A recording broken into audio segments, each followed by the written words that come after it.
नमस्कार। आज की वीडियो में डिस्कस करेंगे जी इंटरटेनमेंट इंटरप्राइजेज लिमिटेड शेयर के बारे में। जी इंटरटेनमेंट इंटरप्राइजेज लिमिटेड शेयर के बारे में डिस्कस करेंगे कि इस स्टॉक में आज के ट्रेडिंग सेशन में लगभग 17% से ज़्यादा की तेज़ी क्यों देखी गई।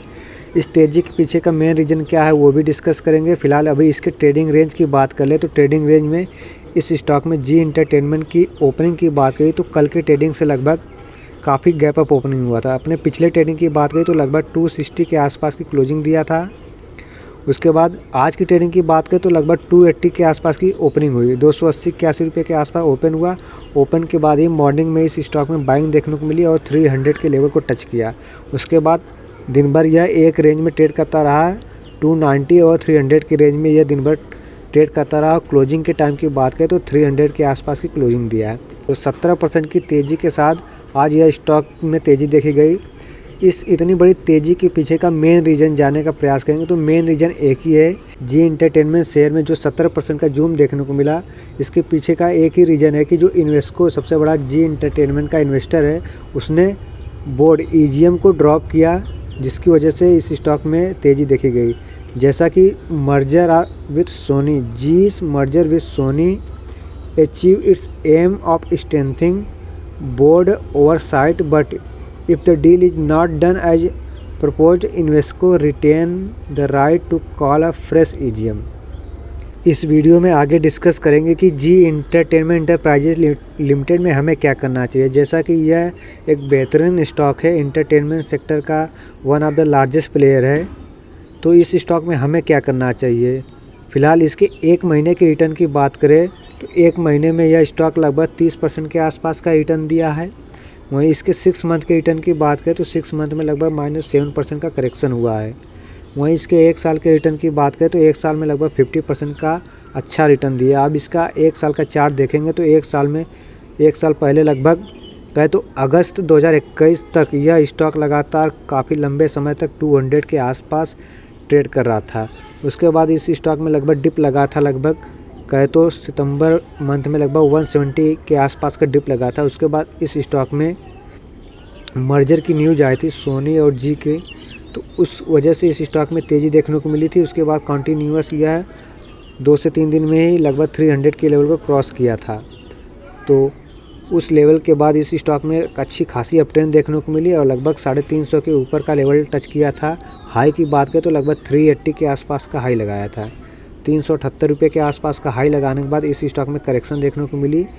अब देखेंगे लगभग अभी यह स्टॉक लगभग 300 के आसपास ट्रेड कर रहा है।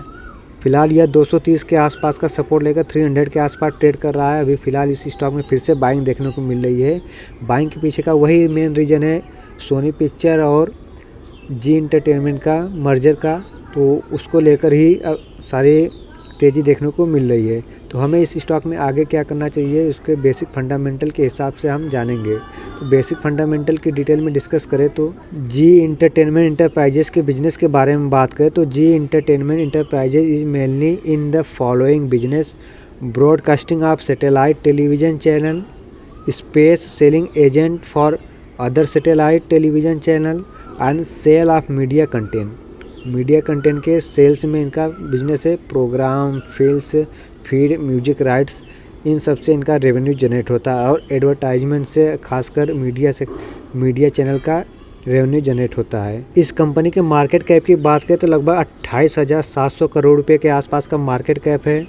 वहीं स्टॉक का पीई रेशियो की बात करें तो यहाँ पे 19 के आसपास शो कर रहा है। वहीं कंपनी के पास कैश की बात करें तो लगभग 600 करोड़ रुपए से ज़्यादा का कैश है। वहीं कंपनी के पास 400 रुपीज़ का डेप्थ है, तो कह सकते हैं यह बिल्कुल ऑलमोस्ट डेप्थ फ्री कंपनी है।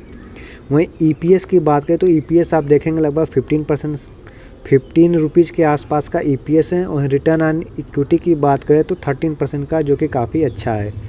रिटर्न ऑन कैपिटल एम्प्लॉय की बात करें तो लगभग 19% के आसपास है, जो कि उससे भी अच्छा है। वहीं शेयर होल्डिंग पैटर्न की बात करें तो प्रमोटर की होल्डिंग लगभग 4% के आसपास है। वहीं डीआईआई की होल्डिंग की बात करें तो डीआईएस की होल्डिंग लगभग आप देखेंगे 21% के आसपास डीआईएस की होल्डिंग है।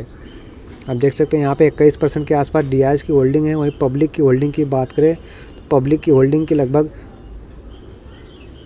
23% के आसपास की पब्लिक की होल्डिंग है। वहीं एफआईएस की होल्डिंग की बात करें तो एफआईएस की होल्डिंग लगभग 52% से ज़्यादा है। वहीं कंपनी के क्वार्टरली रिजल्ट की बात करें तो आप देखेंगे नेट सेल में इनके अच्छा खासा ग्रोथ देखने को मिल रहा है। कंटिन्यूअस इनके 3 क्वार्टर से लगातार अच्छा खासा ग्रोथ देखने को मिल रहा है। ऑपरेटिंग प्रॉफिट की बात करें तो ऑपरेटिंग प्रॉफिट में भी अच्छा खासा ग्रोथ देखने को मिला क्वार्टरली बेसिस पे। Profit and loss, profit after tax, जो टैक्स के बाद प्रॉफिट है उसमें भी अच्छा खासा ग्रोथ देखने को मिला पिछले 3 क्वार्टर से। वहीं इनके प्रॉफिट एंड लॉस की बात करें ईयरली बेसिस पे तो प्रॉफिट एंड लॉस में नेट प्रॉफिट में इनको अच्छा खासा इस साल लगभग 1100 करोड़ रुपए का प्रॉफिट हुआ है। पर पिछले साल की बात करें तो 750% का प्रॉफिट ग्रोथ हुआ था। जैसा कि इनका बैलेंस शीट काफ़ी अच्छा, तो हमें इस स्टॉक में बाइंग करना चाहिए लॉन्ग टर्म के व्यू के हिसाब से। जैसा कि आज के ट्रेडिंग सेशन में लगभग 17% के आसपास की तेज़ी देखी गई, तो हमें इस तेज़ी में आकर तुरंत बाई नहीं करना चाहिए। बाइंग के लिए हम थोड़ा सा करेक्शन का वेट कर सकते हैं। जैसे इस स्टॉक में थोड़ा सा करेक्शन होगा, फिलहाल जो आज की तेज़ी हुई है, आज की तेज़ी सिर्फ मेनली न्यूज़ की वजह से आई है, लगभग 17-18% की। तो न्यूज़ की वजह से तेज़ी आई है, पर हमें बाइंग के लिए इस स्टॉक में लॉन्ग टर्म के लिए ज़रूर बाई करना चाहिए, क्योंकि यह एक बेहतरीन कंपनी है। इंटरटेनमेंट सेक्टर में one of the largest player है। तो इस स्टॉक को थोड़ा करेक्शन में हमें बाई करना चाहिए और होल्ड करना चाहिए लॉन्ग टर्म के हिसाब से। तो इस वीडियो में इतना ही। Thank you.